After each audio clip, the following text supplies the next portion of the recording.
কত বড় জাহেল।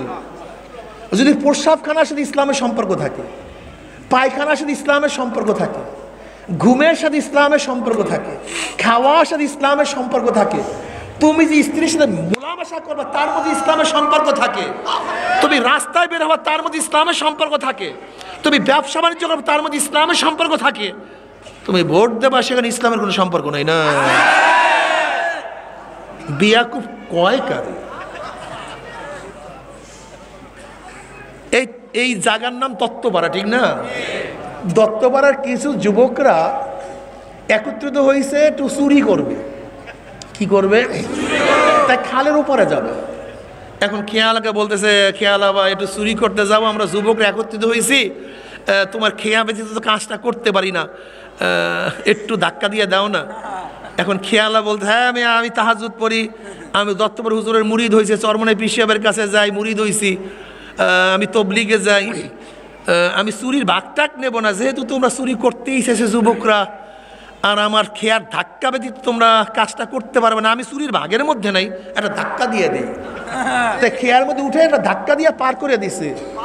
খেয়াল আর কোনো দোষ টোষ নাই তো, আলহামদুলিল্লাহ। কেন কি দোষ? তার কি দোষটা কি ভাই?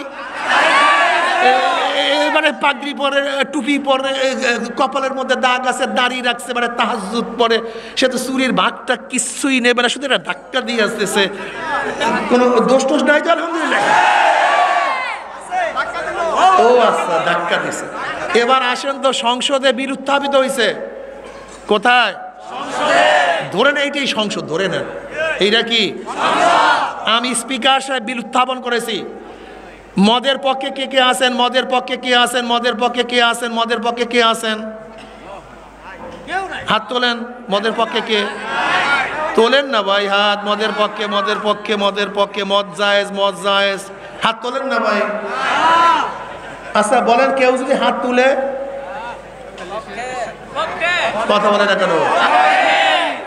হাজ ইচ্ছে, হাজ ইচ্ছে, হাজ ইচ্ছে। বাংলাদেশে মদ বৈধ না অবৈধ? বাংলাদেশে মদ বৈধ না অবৈধ? কথা বলেন না কেন? বৈধ। এটা পাশ হয়েছে কোথায়? কিসের মাধ্যমে? কেমন ভোট? কে কে কে পক্ষে? আচ্ছা বলেন তো, সংসদে পাঠাইছে কারা? কিসের মাধ্যমে? এই ধাক্কা দিয়া যারা সংসদে পাঠাইয়া মদের পক্ষে হাত তোলাইছেন, এই গুনাহ নেবে কে? কথা বলে না কেন?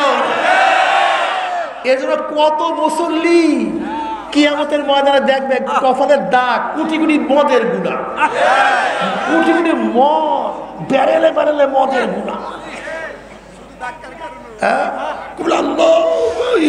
কি আমি তো মদ দেখি নাই, আমি চিনি না মদ, এত মদের গুনাহ। খোলরে জাহেল,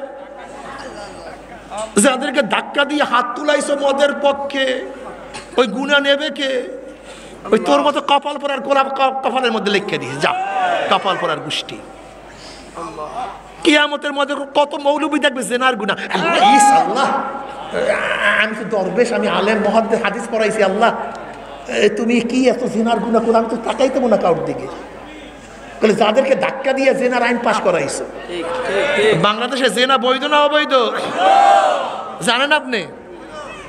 যে একজন যুবক যুবতী সম্মতি হয়ে যত আকাম কুকাম করবে, যদি তার বিরুদ্ধে কেস হয় আর সুপ্রিম কোর্টের চিফ জাস্টিস তার সামনে গিয়ে যদি বলে, জাস্টিস সাহেব এই কাজে আমরা সম্মতি ছিলাম, তাহলে জাস্টিসের বাবারও কোনো ক্ষমতা নেই তার বিচার করা। কেন হাত তোলাইছেন আপনারা ভোট দিয়ে? যা জেনার আইন পাশ কর। একটা ভোট মনে করছে সিল, এই সিল গুতার চোটে তোমার সিল ছুটাইয়া দেবে।